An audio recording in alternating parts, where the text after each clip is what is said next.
堂嘅弟兄姐妹，廣東人中意開拓。巴拿馬係第一次撈啊教會係廣東人走出去。我經常想啊，我哋廣東人喺整個中國嘅歷史裏頭，假如稍為改寫一啲啲咧，成個中國都唔一樣嘅。當年據說啊，唔知係真係假，投票假如就差2票，假如多2票呢，廣東話就成為國語㗎啦。今日嘅中國就唔係講嗰啲話㗎啦。廣東話係好精深嘅，其實你越來越了解嘅話，呢廣東話呢係好多好深嘅意，係普通話冇辦法講出嚟嘅。所以廣東人有我哋嘅特點，有我哋嘅文化。所以中國現代嘅社會嗰個第一個牧師啊，你知唔知係邊個？第一個牧師亦係姓梁嘅，梁發，發財嗰個發。梁發係澳門第一個華人信主，同時呢最後成為牧師嘅，又係廣東人嘅。所以我哋作為廣東人，要有啲開拓嘅精神，敢於為人先嚇。最近呢個世界變化好大，你哋要去巴拿馬，啱啱李嘉誠把嗰個公司交咗俾美國㗎啦，乖乖交佢，唔好講咩嘢㗎啦。成間公司交咗俾美國嘅公司㗎啦。最近呢個世界好動盪，我經常聽咗呢句話呢，我覺得係所有呢啲變化裏頭一個重點嘅嘢係咩呢？係川普講嘅 You have no car， 聽冇聽呢個話？佢對澤連斯基啊 You have no car， Your situation you have no car， 即係你手中冇牌啊！冇牌啊！即係好似做生意談判啊，你冇有咩資本同我 argue 咩嘅 ？You have no car， 哇！好殘酷呢句話。咁我哋今時今日基督徒呢個團契亦好多係年長噶啦。我嚟美國已經36年噶啦。第一批國內開放嗰陣時，即係一個學校派一個人出嚟，廣東省嗰陣時。哇！真到頭破血流啊！你成個學院、成個大學先係派一個人出嚟。咁我哋呢一代人呢，我覺得我哋嘅生命啊，喺呢個美國嘅變化，最重要嘅係咩呢？係認識咗主耶穌基督。呢個係我哋人生一個最大嘅改變。最近我好感觸係咩呢？人活到呢個年紀呢，我哋呢代人呢，係可以講係中國開放、改革開放嗰陣時，新一代嘅即係文革之後嘅鄧小平改革開放之後，一批咁樣嘅人出嚟，為建設自己嘅祖國、重新恢復高等教育而付出咗自己整個一生。但係最近呢2-3個星期裏頭，我有5個同學都被捉，因為啲咩啊？貪污啊嘛。個個都係到院長、黨委書記嘅，成個廣東省嗰啲3甲醫院大部分都係我哋啲同學喺度做咩㗎啦？咁呢奮鬥咗一輩子，我嗰個同學每年同我送Happy New Year 嘅，佢係院長，退休咗5年㗎啦，1月1號被捉，所以。佢個仔呢喺芝加哥同我每年都係大伯咩新年快樂。咁我送俾我同學，咁佢冇回嘅喎。每年咧佢先送俾我，嗰邊太陽先升起啊嘛，係嘛？咁佢先送 Happy New Year，咁我今年冇收到佢個 Happy New Year，咁我送翻去佢又冇得回㗎啦。結果呢佢個仔送嚟，咁我哋最後得知呢佢被捉咗去入坐監，活到退休5年仲要捉。中國呢個社會到底係點樣？一批精英起身，佢做出好多貢獻，但係呢個制度你冇辦法唔貪嘅。所有當官嘅可以講100%嘅，你捉出嚟都係有貪嘅。一個人嘅人生走到嗰個時候，你仲出得嚟出唔嚟都唔知㗎啦。喺監廠到呢2年捉咗10幾個，我哋啲同學為一個國家、為一個民族嚟奮鬥。嗰係我哋當時嘅心志嘅，為呢個國家建設好。但係走到最後退休啦，要俾人哋捉咗落去，開除黨籍、開除公職，非常悲慘嘅人生。所以我哋要做基督徒嘅，要重新反省我哋嘅人生。我今日要講馬太效應，我唔知你哋第一次讀馬太效應嗰陣時係點嘅？嗰陣時我係仲未信主，咁啲喺追求上面讀聖經嗰陣時，我讀到馬太效應嗰陣時啊，我心裏頭點啊？好唔平啊！我覺得呢個神唔公平啊！神越富有嘅，佢以後你越富，咁你越係懶惰嘅，越冇你手中冇嘢嗰啲，佢反而把你嘅跌咗去。佢舉咗個呢個例子，5000、2000做咩啊？仲有個1000嘅，到底係點樣？我哋今日重新回到聖經裏頭去體會耶穌同我哋講呢個馬太效應，佢個本意係咩嘢？對我哋係一個咩警醒嘅？我經常呢好害怕自己一生當中啊，會有咩時候失去信心嘅？對呢個信仰失去信心，對呢個神失去信心，對呢個教會好失望，對弟兄姐妹失望。我害怕自己會落到咁樣嘅地步啊！所以我哋要經常回到神嘅面前嚟警醒嘅。所以我睇到好多弟兄姐妹響有啲好長嘅時間裏頭，有啲好積極服侍主，到最後呢，即係唔嚟教會啦。佢最後信唔信都冇一定有準確嘅咩？佢連教會都唔去噶啦。咁佢仲持守呢個信仰，就冇人知噶啦。所以每逢睇到呢啲情況呢，心裏頭就覺得好難受。點解會放棄咁重要嘅信仰呢？我哋教會當中有冇呢啲弟兄姐妹啊？我相信亦會有啊，每個教會都有。好多人好耐已經冇嚟教會噶啦，已經從來到嘴裏頭都唔會講到以前嘅信仰噶。呢個係我哋響信心、響一生嘅追求當中會碰到嘅挑戰。每逢我睇到呢啲情況嘅時候，心裏頭就流淚，覺得好可惜。你放棄咗咁重要嘅信仰，你一生你想做乜嘢啊？你活到最後你可以持守乜嘢啊？所以響講呢個馬太效應之前呢，有2個規律係影響咗人類社會嘅，係好普遍嘅2個規律。第一個叫做200定律，有冇聽過呢啲嘢？200定律，200定律呢，佢同馬太效應呢係整個社會學裏頭最常見嘅2個現象。所有嘢即係可以講得好絕對，所有嘅嘢佢都可以用呢2套規律去把佢規範同埋歸納。你探索一個事情，你睇出去，佢無非就係貼唔了，一係就200定律，一係就係馬太效應，好爽噶！你睇呢個第一個200定律呢，亦叫做帕雷托法律，佢係19世紀意大利嘅經濟學家，佢創立咗觀察總結，創立咗呢個200定律，係咩意思呢？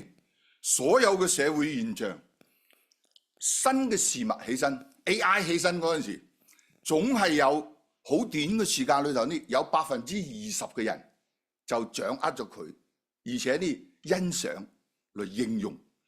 大部分80%嘅人呢係響度睇風景咁樣啊，即係唔把佢當為一回事嘅。所有新事物都係首先係20%嘅人去接受、去應用，大多數人呢係冇咩感覺嘅。假如大多數人都感覺，你個個都去買嗰個股票啦，係嘛？所以200定律係咁樣。仲有呢，新嘅產品，你推出一個新產品，同埋喺新嘅市場裏頭啲，你唔好希望大眾裏頭大部分人會馬上接收嘅。最 maximum 就係20%，先係呢20%嘅人去接受、去應用、去推廣，咁後邊個80%嘅人呢，先慢慢 follow up 嘅。佢又帶住呢個規律，所以你要推銷一個新產品嗰陣時，又係咁樣嘅。社交嘅媒體呢，20%嘅創作者呢，佢可以吸引到80%嘅嗰個流量同埋嗰個新嘅觀眾。假如你係一個新嘅產品推銷者，你發覺有80%社會調查，有80%嘅人知道你呢個名字之後呢，或者呢個產品呢，你就已經係做咗好成功噶啦，即係有呢個規律喺度嘅。所以80%到20%，教會20%嘅信徒個金錢奉獻係 cover 咗成個教會個80%嘅金錢奉獻。我講咗之後，我哋個財務去計查數嘅，哇，真係喎，總係%最積極嗰啲弟兄姐妹呢，亦係佔幾啊？20%，大部分人多數都係跟隨，所以我哋喺教會個牧養上邊呢，係要先同呢20%嘅弟兄姐妹把佢哋湊埋一起，我哋就可以開展一個新嘅事工，然後啲帶領嗰啲80%嘅弟兄姐妹 follow。你唔係希望一下子所有100%嘅人，所以有呢個規律喺度嘅。教會嘅事工嘅係你有今年去10個人係嘛，11個人去短宣，11個人，10個係去粵語堂，有1個去 youth 係嘛？嗱，你哋10個人，10個人20%係你100個人有20個人，你而家冇即係冇夠20%都未夠，所以後邊鼓動起身可以去到20%。所以我哋向你哋學習，下次我哋希望聽住嗰啲弟兄姐妹翻嚟之後，啲有分享嗰啲去巴拿馬。我相信神有神嘅旨意喺度，嗰邊好多中國人係嘛，嗰度肯定亦引起好多動盪。把呢個公司全部交咗俾美國，肯定會好大嘅動盪。嗰啲人心好唔穩，工作各方面都受到影響，財務又金錢方面。所以呢個係200定律，我哋要掌握呢個社會學一個最關鍵嘅200定律。跟住呢係馬太效應，200定律呢容易被人哋接受嘅，因為做咩呢？總係少數人先了解，先去嘗試，咁大多數人都係跟風嘅，呢個容易理解嘅。財富集中喺20%嘅人嘅手裏頭，嗰啲你容易理解。但係馬太效應呢，其實係好唔合理嘅，特別係耶穌個嘴裏頭講出嚟嘅，你好難理解佢㗎。點解呢？馬太效應呢，佢就係出自我哋啱先讀嗰個經文，馬太福音25章14節到30節嗰個經文裏頭嘅。佢嘅意思係咩？馬太效應就係嗰句話啦，凡有的點啊，還要加給他，叫他有餘。你已經多咗噶啦，你有好多噶啦，佢比你仲要多。沒有的，連他所有的也要奪去。嗰個領咗1000銀兩嘅係最少嘅，人哋攞5000、2000，佢係1000。5000嘅要加咗俾，更加加多俾佢，從邊度加嚟啊？係從嗰個最少嗰度，全部攞晒佢噶，加俾最多嘅，合唔合理啊？而富有嘅點啊？富有嘅越富有，貧窮嘅點啊？越貧窮。誒，合唔合理啊？神唔係公平嘅咩？神係講究愛嘅咩？點解？貧窮嘅，我本嚟就少咗啦，但係你而家反而要從我手裏奪過去，俾嗰個最富嗰個，佢唔係俾2000嗰個喎，5000、2000、1000，佢把1000嗰個啲攞咗過嚟，佢俾邊個？你講俾2000嘅都有啲合理係嘛？唔係，把嗰個1000嘅攞嘅全部攞過嚟，去俾嗰個5000嘅。仲責備嗰個1000貧窮嗰個，又懶又惡，仲最後一句係點啊？把佢推出去。所以你覺得合理咩？點樣理解？點解耶穌會把呢樣嘢講出嚟？而且啲口氣好硬。耶穌唔係愛咩？耶穌唔係公平嘅咩？我本身貧窮，你應該啲富人打稅多啲嚟救濟我哋先啱噶嘛？唔係喎。咁耶穌喺度講呢樣嘢，佢點解要用數字？你用個數字好啦。但係呢，你講幾條牛啊，幾條羊啊，咁啊容易理解。誒，你點解講錢？佢用錢用銀，英文中文翻譯係用嗰個銀紙銀錢。佢個原文呢，實際係咩呢？係包括 talent， 係包括咩啊？智慧。但係嗰個 talent 呢，喺古代時候呢，的確亦係一個數量數詞嘅。真係講嗰個銀紙嘅，好似我哋100美金咁。當時佢係用呢個 talent 係包括咩呢？的確係銀紙，同時呢亦係你嘅咩啊？你嘅成個人嘅智慧 talent。所以佢呢個詞都有相關意喺裏頭。顯然耶穌講呢番説話嗰陣時呢，係一定同金錢、同數據、同商業，佢用呢啲詞語全部係交易。做 business 㗎，同時呢亦包括咩啊？有屬靈嘅含義喺度嘅，所以我哋重新回到當時耶穌喺呢度講呢呢一段文字嗰陣時嘅佢個本意係咩嘢？我哋從中要學習到神嘅佢個深層嘅意思喺呢度，所以我哋要通過呢段經文。好啦，我哋去到嗰個經文，假如你可以打出嚟個經文嘅話呢，就打到最開始嘅啦，14節嗰度開始。天國又好比一個人要往外國去。耶穌講嘢好中意用比喻嘅，容易理解而且深刻。叫咗僕人嚟，把他的家業交給他們，按照各人嘅才幹。你睇才幹係按照各人嘅才幹，每一個人。每個弟兄姐妹，每一個人佢嘅才幹係唔一樣嘅，所以按照你嘅本事、你嘅能力，就一個俾咗5000，一個俾咗2000，一個係俾咗1000，跟住就出國噶啦，就交晒呢啲嘢。嗱，呢度記錄你睇住好16節，那領5000的點啊？有個動詞好厲害，隨即點啊？就去做買賣咯。哇！喺教會唔應該做買賣啊，做咩好多？但係呢度耶穌講嗰個人攞咗5000嘅，佢即刻就去做買賣，做 business。佢呢個詞完全就係一個商業用詞嘅，去買賣。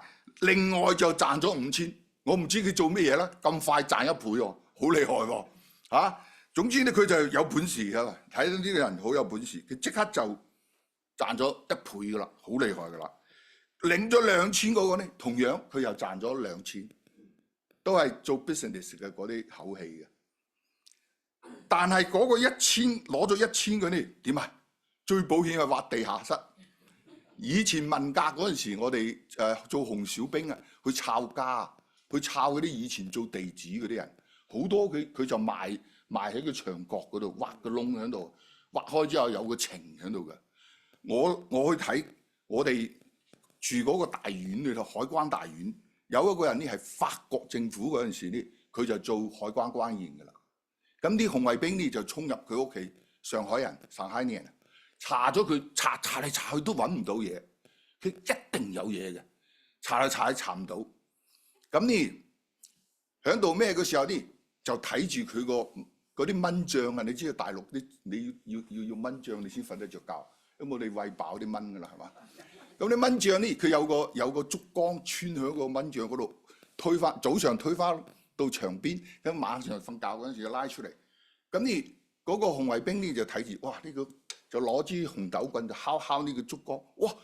咁重嘅聲嘅，即刻就掹咗出嚟，攞菜刀一撇開裏頭，全部係金條。我當時就喺在場嘅，我嗰時係紅小兵，佢就有最寶貴啲嘢就收埋晒喺嗰啲地方啦。所以嗰個人呢，一領咗1000嗰個點啊，就挖個窿埋咗去牆地下邊嗰度，嗰啲最保險啦，係咪？我唔知佢點樣嘅想法啊，後邊會講到嗰個就係呢3個人領咗唔同嘅呢個錢。思考一個問題，呢3個人中間，佢哋知唔知彼此領咗幾多錢㗎？耶穌冇講，你覺得佢哋會點啊？你覺得佢哋會知道佢張三李四領咗幾多？佢肯定比我多，或者有冇呢個想法？你睇有嘅冇？我哋等下睇下點解？因為點解呢？我哋喺教會服侍啊，有人做大一啲嘅事，有人做細一啲嘅事。互相應該知道，但係唔應該妒忌嘅喎。嗰個領1000嘅，哇！做咩冇俾我5000啊？假如佢領咗5000，你估計佢點啊？佢一樣埋喺嗰個土地嗰度㗎，知唔知啊？所以教會有啲管理嗰陣時，啲人啲觀念唔一樣嘅。我哋教會嗰個大門呢爛咗，鐵門啊爛咗呢就講要重新換嘅。有啲人就講自己收下啦，50蚊搞掂。咁另外一嗰啲呢，我就講喂，要買個全新嘅喎，教會個門面咁大個門啊，係嘛？咁啊一查呢嗰個鐵門買嗰個呢幾多年前？7年前啊，要5000幾蚊。佢一門5000幾蚊喎，應該仲50蚊就搞掂啦。就為呢樣事開咗好多次會啊！你知唔知啊？各人啲概念唔一樣。教會呢，哇，去邊度奉獻啲爛嘅沙發咁拎過來，我都即刻拎走。呢度係教會，唔讓你呢啲爛嘢㗎。所以教會點解就一定要慳啊？好似嗰1000人1000蚊嗰個嘅床喺度，你俾咗個5000，佢實係一樣藏住嘅。所以呢個人呢，體會唔一樣嘅時候呢，概念唔一樣。呢個係神根據咩啊 ？Teller， 佢呢個 Teller 呢係指你個觀念同埋你嘅意識裏頭嘅，每一個人唔一樣。我哋尋求嘅要符合神嘅心意。假如當時耶穌喺我哋呢度，我哋要唔要翻身呢度啊？翻身又花到好多錢啊！呢度係嘛？咁應該要翻身㗎係嘛？所以各人嘅概念唔一樣嘅時候呢，佢所從事嘅佢個 response 係唔一樣嘅。所以呢度睇到我哋重點係咩呢？神係根據佢哋每一個人嘅才華、工作程度、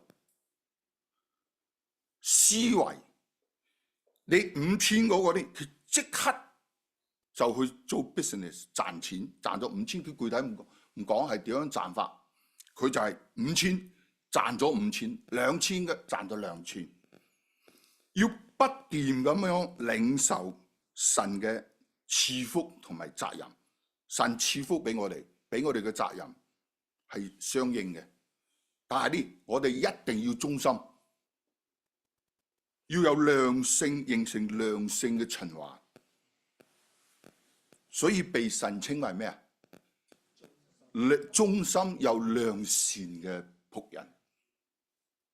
所以唔係講響教會一路係慳，越慳就越好嘅，唔係咁嘅意思㗎嚇。神呢個世界都屬於神嘅，點解教會就要破破爛爛嘅呢？你去歐洲旅遊，最輝煌嘅建築都係嗰個時代嘅最輝煌建築，直到今日都覺得佢係好輝煌，都係咩啊？教會。24節好特別㗎，領咗1000嗰個呢就講：主啊，我知道你係忍心的。呢個忍心係咩意思啊？真係好嚴厲嘅。呢個老闆啊，好厲害嘅啊！我俾呢個嘢，俾呢個錢俾你，俾你呢個嘢呢，係 expect 你要 double。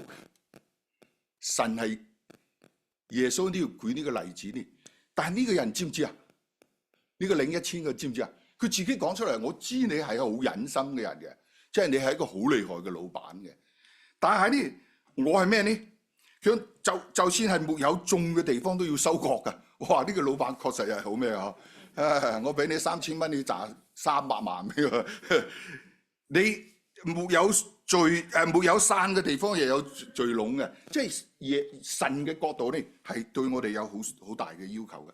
我就害怕25節，我就害怕佢把你嘅1000銀子啊埋藏喺地裏，最保守嘅辦法藏起身。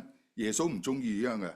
請看你的現銀子在這裏，就挖出嚟，仲有啲泥香味嘅，就俾耶穌睇啦。主人回答：你這又惡又懶的僕人，你既知道我沒有種嘅地方都要收割，沒有散的地方都要聚集，就當把我的銀子，請注意呢句話好厲害嘅，就當把我的銀子放給咩啊？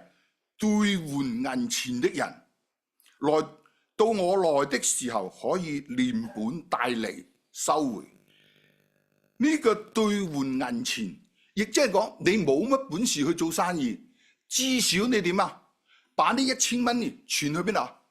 存去銀行攞利息，都好過你一分利息都冇賺到，埋喺個地底嗰度。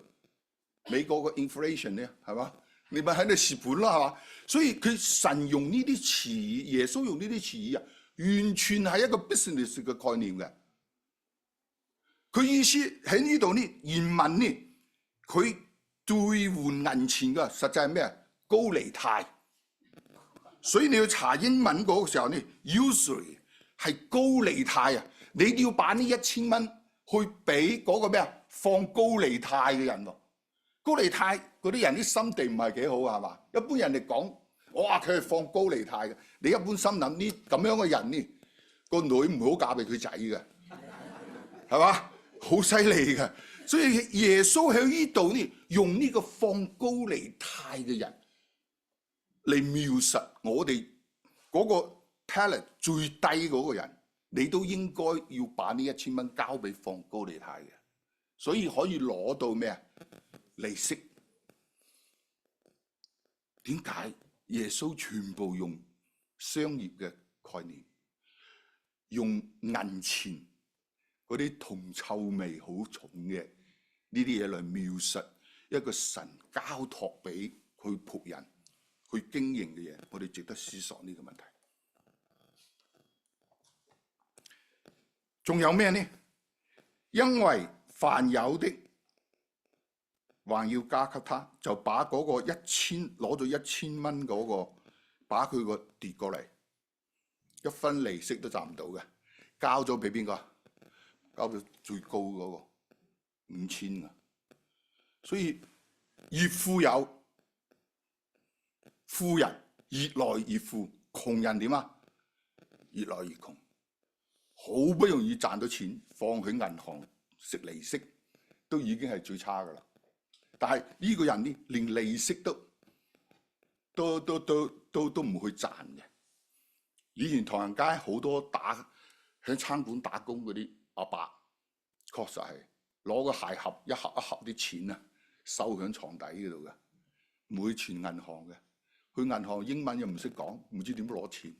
以前又冇銀行卡嘅喎，係要填表嘅喎，係嘛？幾廿年前嗰啲嗱，嗰啲就係耶穌講嗰個一千蚊㗎，領咗1000蚊藏喺地底嗰啲嘅。好啦，我哋回到聖經嗰度，我唔好超時間啊！今日應該係仲有啲時間嗬。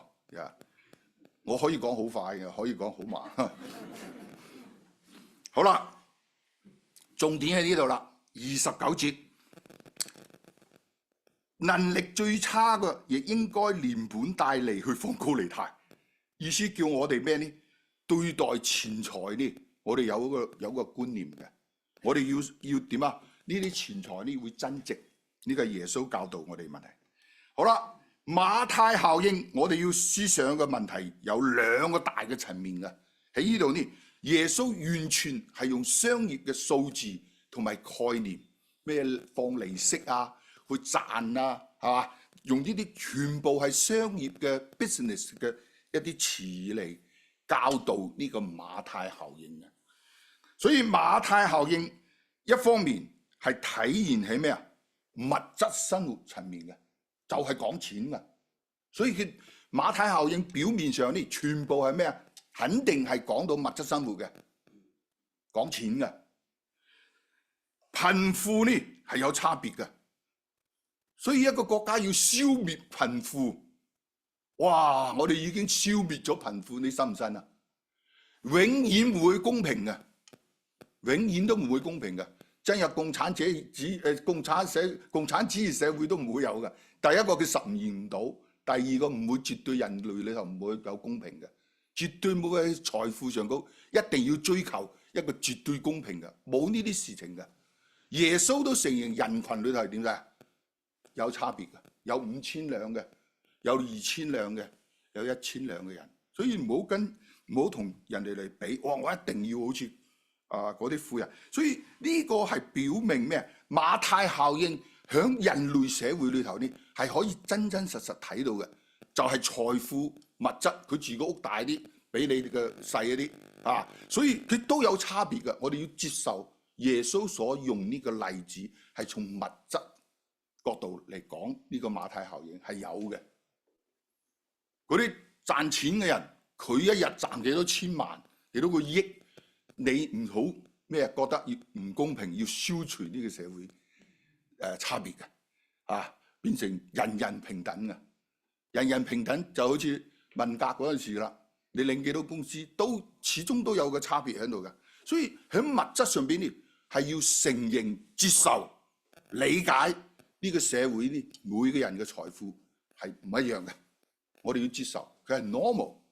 所以係耶穌講呢個馬太效應呢，係表明咩啊？喺物質生活、物質方面做 business 方面，貧富有差別，佢係一個客觀規律，同200定律咁樣係一個客觀嘅規律。你唔好一日到黑就係喺度想咩？想要消滅階級差別，全世界嘅人全部公平，呢樣係唔符合事實嘅。上帝喺創造人嗰陣時就已經俾人有唔同嘅 talent、唔同嘅智慧、唔同嘅能力、唔同嘅佢個優缺點都係天然喺度嘅，所以唔好去違抗呢個規律。所以馬太效應呢，俾我哋第一個學到嘅功課係咩啊？呢個係事實，呢個係規律，唔好憤憤不平，要消除呢樣嘅差別。仇富心理，響教導仇富所以呢樣心理係唔對嘅，唔啱嘅，一定要消滅貧困。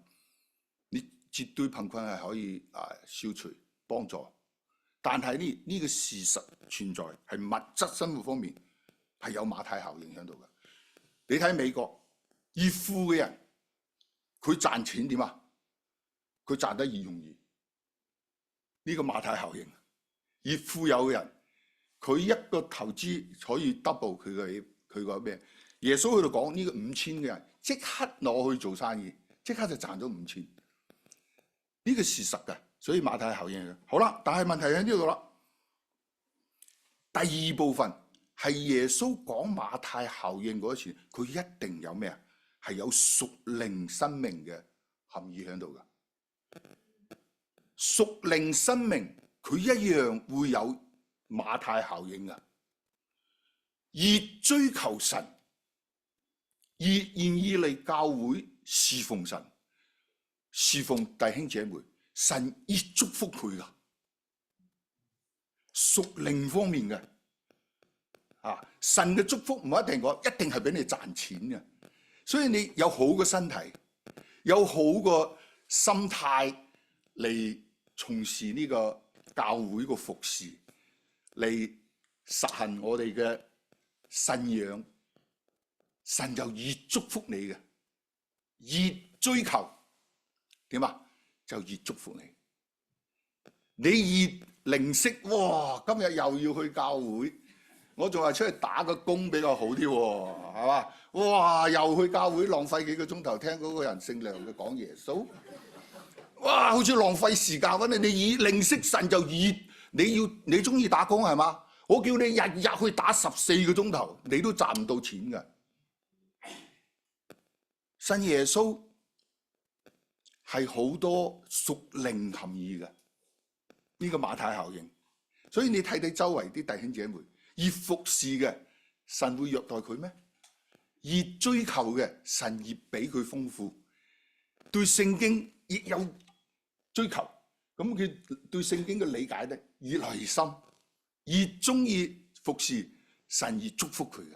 呢個係屬靈上嘅馬太效應。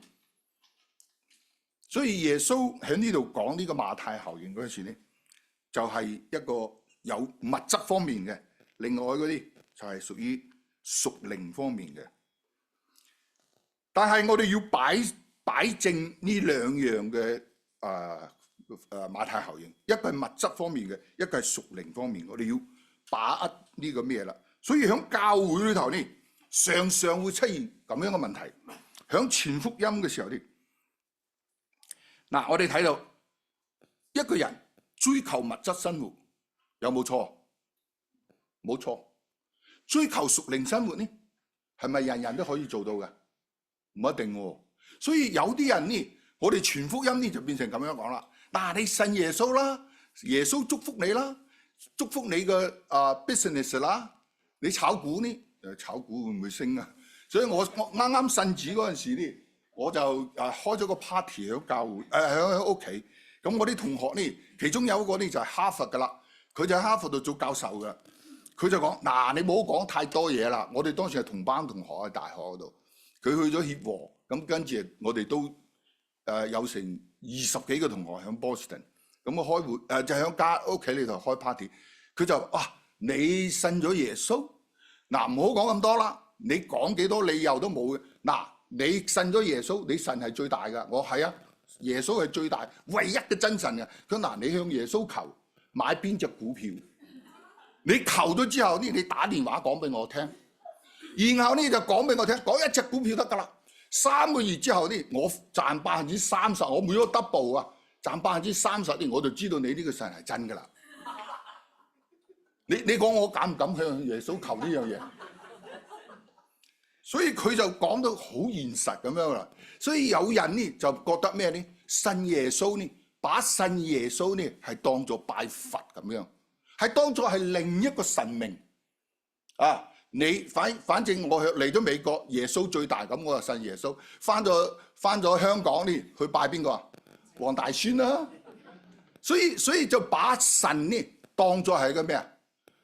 我哋嘅工具，佢係俾我哋用咁樣。你係神咧，佢係神啊！所以把咩追求崇拜呢個耶穌呢，當作係咩噶？搖錢樹啊，係我手中嘅工具。所以好多基督徒呢傳福音嗰陣時呢，又把個信耶穌好啊！你睇佢又生咗3個孫仔啦，又點幾好啊！工作又幾好，人工又提啦，啊點又開咗餐館啦嚇！即係作為一個成功神學嚟傳福音，成功神學嚟傳福音嘅，就把呢個信神呢，同埋拜嗰啲神拜去廟嗰度拜神呢係一樣噶啦。所以我哋咁樣就錯咗。聖經俾我哋啟示嘅原則係咩？信神同埋神嘅祝福對我哋嘅生命嘅祝福、生活嘅祝福，佢個神序係點樣？喺聖經馬太福音第6章33節嗰度係點講咧？佢個原則係咩？屬靈追求為先，先求你們要先求神的國和他的義，這些東西係指咩啊？蝦餃嘛，燒賣啊，食咩都好嘢啊嘛，係嘛？你這些東西屋啊咩都包埋嘛，衣服靚嘅亦包埋啦，這些東西都要加給你們，所以係追求神擺喺第一位，先求神嘅國同埋佢嘅義，這些東西我哋日常需要嘅，我哋生命中需要嘅，佢都會加給我哋。神係咁祝福，但係佢有個規律，係先追求神嘅國。所以咁樣呢，要把呢個位置擺正咗之後呢，後邊嘅祝福呢係隨之而嚟嘅，唔係講我為了追求後邊嘅祝福，主啊，俾我買間大屋，而且跌35%個價喎，喺邊度揾到？你先求呢樣嘢，你俾我賺咗啦，咁我就翻嚟服侍你噶啦，係嘛？好似個黃大仙嗰度咁樣，係嘛？嗰啲警察去拜，咁你嗰個警察嗰個隊長，哇要去捉嗰個有賊今日嚟，咁嗰個賊入去拜，我保守我今日神嚟搶到，偷到錢，有嗰啲警察捉唔到我，你到底個黃大仙聽邊個？所以呢度呢就第三點，要追求物質生活為人生嘅目標，忘記甚至放棄咗神嘅恩典同埋救贖。所以要擺正呢個位置，馬太效應呢係有呢兩方面嘅。所以我今日呢就係回答到，即係對呢個問題呢就講到呢度。所以馬太效應第一係事實，係存在於人類社會。所以一切嘅嘢神有佢嘅規律，所以教導我哋要先追求點啊？神嘅國同埋義，咁樣所需求嘅一切，神都會祝福我哋。我哋一齊禱個禱告。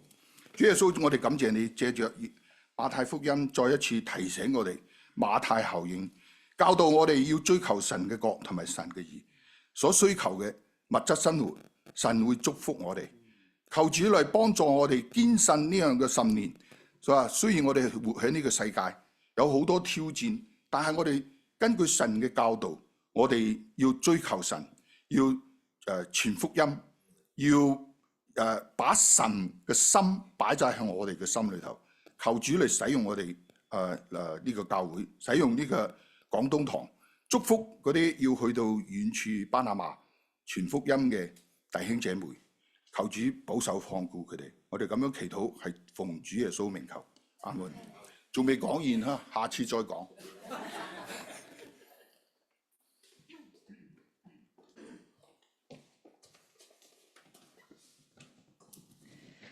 多謝梁振升博士嘅教導提醒，我哋一齊起立唱回應詩，更像我恩主。願意我哋嘅生命更像我哋嘅恩主，我哋時刻追求神。讓我哋先求佢嘅國同佢嘅義。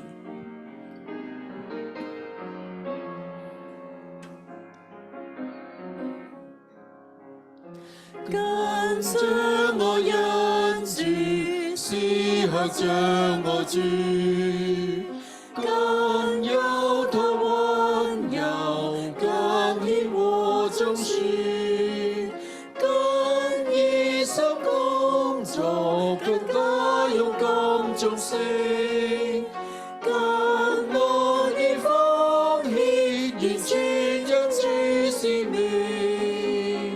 求主悅納我心達到屬靈，求主悅納我心完全屬你，懇求恩主，誰隨我終遠遊，潔淨保守我，永屬你所有。更像我恩主，我每日祈求，更多有力量陪我十架走，更盡心竭力使主國做降臨，更充滿力去創造世上人。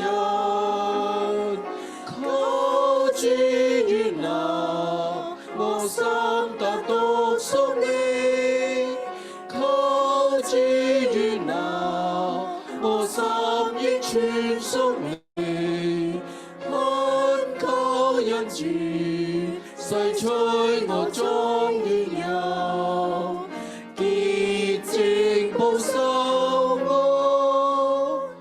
永屬你所有。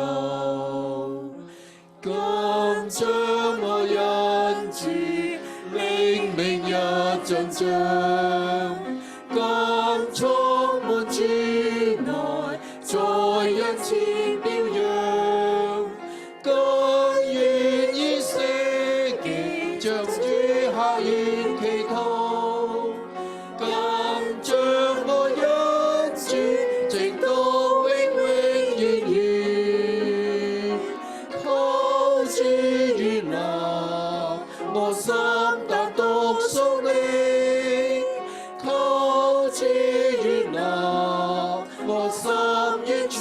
生命，看救恩主，洗除我中應有，潔淨保守我，永屬你所有。弟兄姊妹請坐。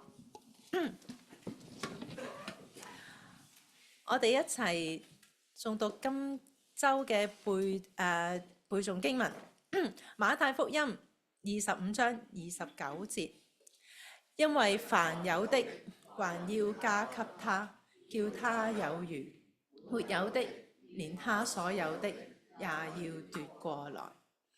好，咁跟住呢係歡迎嘅時間，睇下有冇新嘅來賓先。我哋歡迎Rosanna 同埋 Tammy 啦，仲有係啦William 同埋Irene 佢哋即係回流翻嚟啦，又係啦，睇睇喺邊度？係耀灣喺度，係啦，歡迎你哋翻嚟。咁跟住咧就報告，咁我會盡快高呼個報告啦。咁受洗班咧就喺3月2號開始有新一季嘅受洗課程，如果有興趣想受洗禮嘅，就可以同李新華牧師去報名。另外我哋今日咧就盡快完結，就因為我哋10點50分咧要過到去嗰邊，我哋有巴拿馬短宣嘅差遣禮。咁我哋一完咗崇拜就一齊盡快行過去啦。咁我哋都係啦，繼續為到巴拿馬短宣去祈禱啦。咁佢哋咧就禮拜四嚟緊，呢個禮拜四就出發㗎啦，一連13日，咁就23號先返，係嘛？25號先返，係啦。咁我哋都紀念佢哋途中一切嘅安好，同埋佢哋嘅所傳嘅福音啦。咁財務事工就唔講住，咁我哋一陣間會為到巴拿馬短宣祈禱。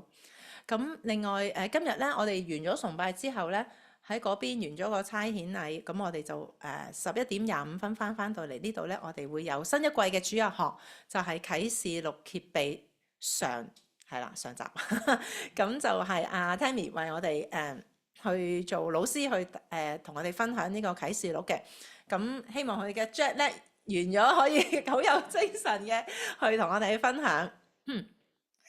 咁另外同步咧，今日主日學嘅時間都會有啟發福音班嘅，咁就會喺208室。咁今日嘅講題就係保羅一個偉大嘅心靈，咁雲啟德老師去做老師去分享嘅。咁特別報告就係我哋新一季嘅靈命日糧咧已經準備好啦，3、4、5月份嘅。咁如果未領取嘅咧，就一陣間係咪可以喺呢邊嗰邊係啦，去領取一本，咁就鼓勵弟兄姊妹去每日去讀經靈修。咁另外兒童部嘅暑期聖經班咧 VBS 咧，咁就已經開始接受報名㗎啦。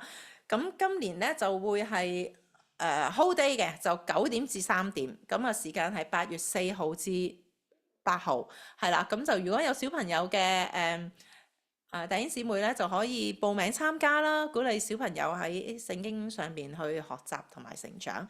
咁亦都可以去鼓勵身邊嘅親朋戚友去參加。咁喺大堂嗰邊門口咧，會有一啲嘅宣傳卡啦，同埋一啲嘅 poster。咁如果有需要嘅，可以喺嗰度攞去同身邊嘅親朋戚友分享嘅。咁同步就都開始招募VBS 嘅義工，咁如果有時間，亦都可以去參與幫手。咁另外除咗巴拿馬短宣之外，其實暑假嚟緊咧，青少年都會有台灣嘅短宣。咁嗰個截止日期咧就延遲到3月14號嘅。咁鼓勵有青少年嘅家長都可以同青少年去一齊再商討下，睇下會唔會有機會可以一齊去短宣嘅台灣。咁另外嚟緊咧就4月份咧就復活節啦，又好快一年。咁我哋咧就教會都照樣係有一個嘅家庭嘅復活節嘅家庭日嘅，咁每一年咧都有可以即係 recruit 到好多家庭同埋小朋友咧嚟到當中咧去即係我哋教會嘅，咁所以大家都可以即係一齊去邀請朋友嚟啦，咁係4月12號嘅晏晝。係啦，咁同樣咧都需要招募義工，因為真係好多人嚟㗎，咁所以都需要大量嘅義工，咁就可以 click 入去 QR code 咧，就即係你嗰日得閒嘅就 click 入去幫手，咁就好多唔同嘅崗位，咁你可以到時選擇，咁就敬請留意，盡量幫忙參與啦。咁我哋都一同禱告，請起立，我哋為到咧，我哋特別為到宣教士喺亞洲宣教嘅 CNS 啦，佢哋嘅目標咧，即係佢哋服務嘅對象咧，就係穆斯林啦。另外亦都為到也門呢一笪地方去祈禱嘅，係即係昔日即係所羅門期間咧，示巴女王國王即係嗰個嘅即係嗰個嘅屬下一個地方嚟嘅。咁以前係好繁榮，咁但係到而家咧就已經係好荒涼、好貧窮嘅。咁我哋都為到呢個地方祈禱，我哋同心低頭禱告。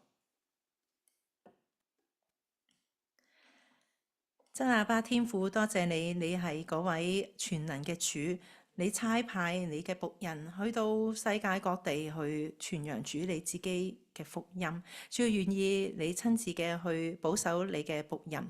我哋特別紀念到而家喺亞洲宣教嘅 CNS， 佢哋嘅服務對象係一班嘅穆斯林。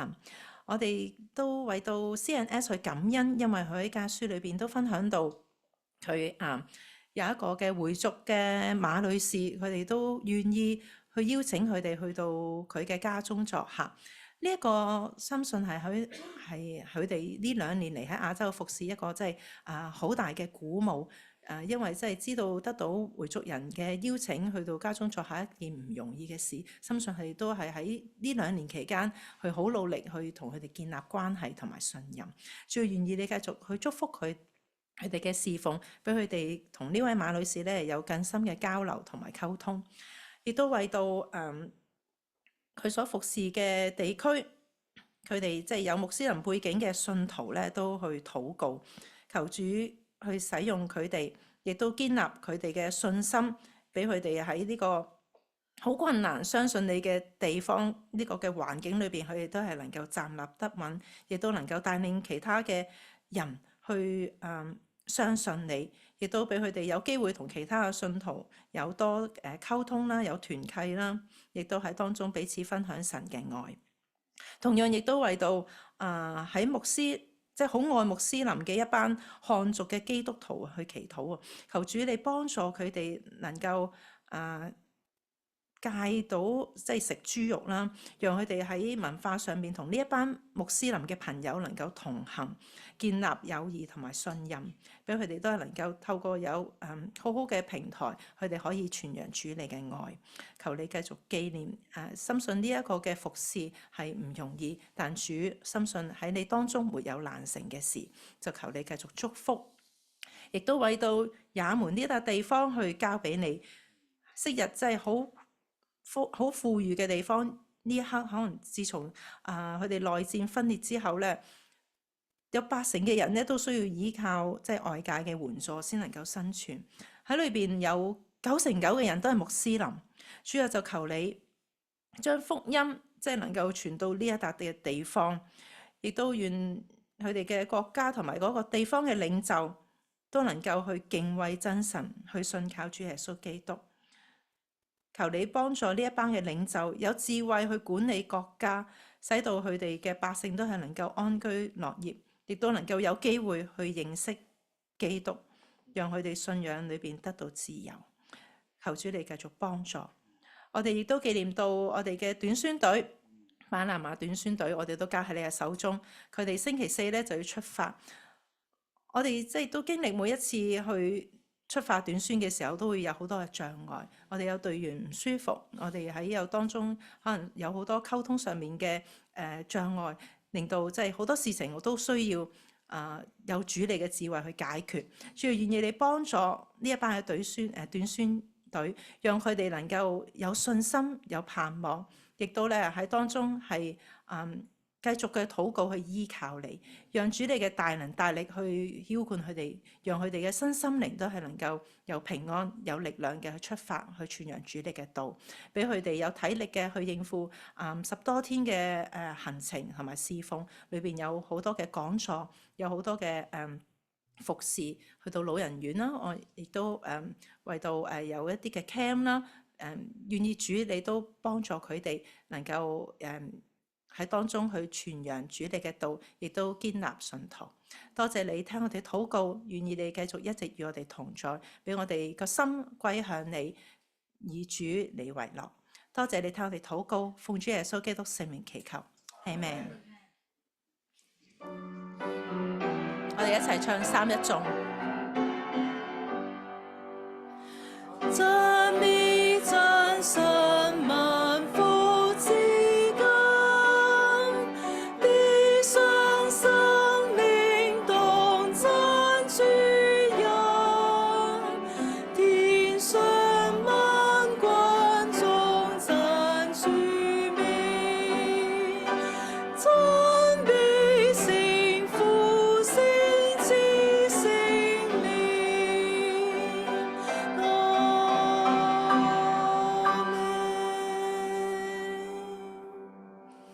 好，請梁長老為我哋有祈禱。俾我哋一樣站立喺呢度。主耶穌，我哋向你祈禱，求主與我哋每一位同在，借着呢個主日，借着聖經嘅教訓，讓我哋飽飽得着。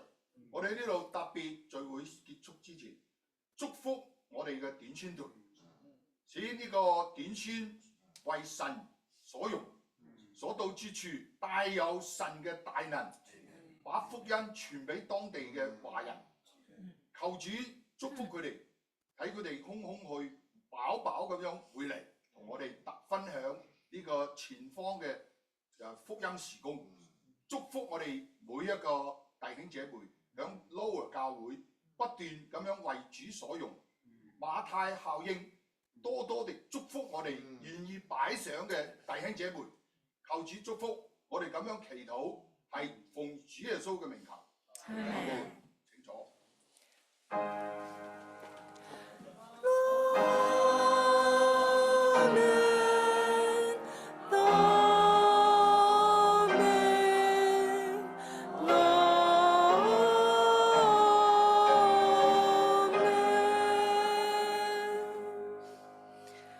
好，弟兄姊妹，我哋暫時就之後再默禱，我哋就而家即刻過去大堂嗰邊啦。好，咁一陣準時翻過嚟上主日學。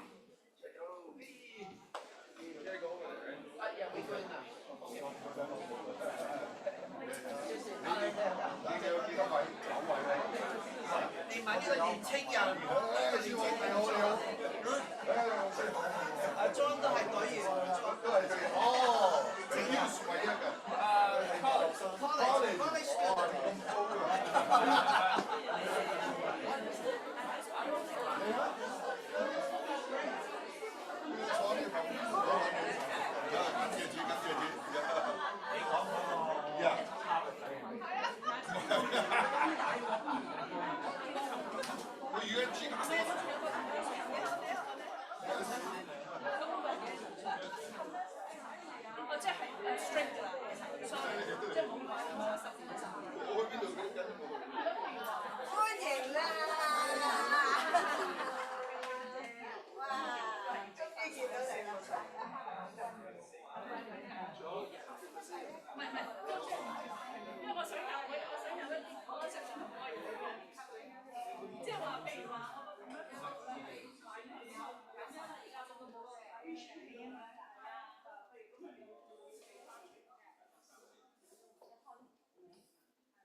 唔係去到班蘭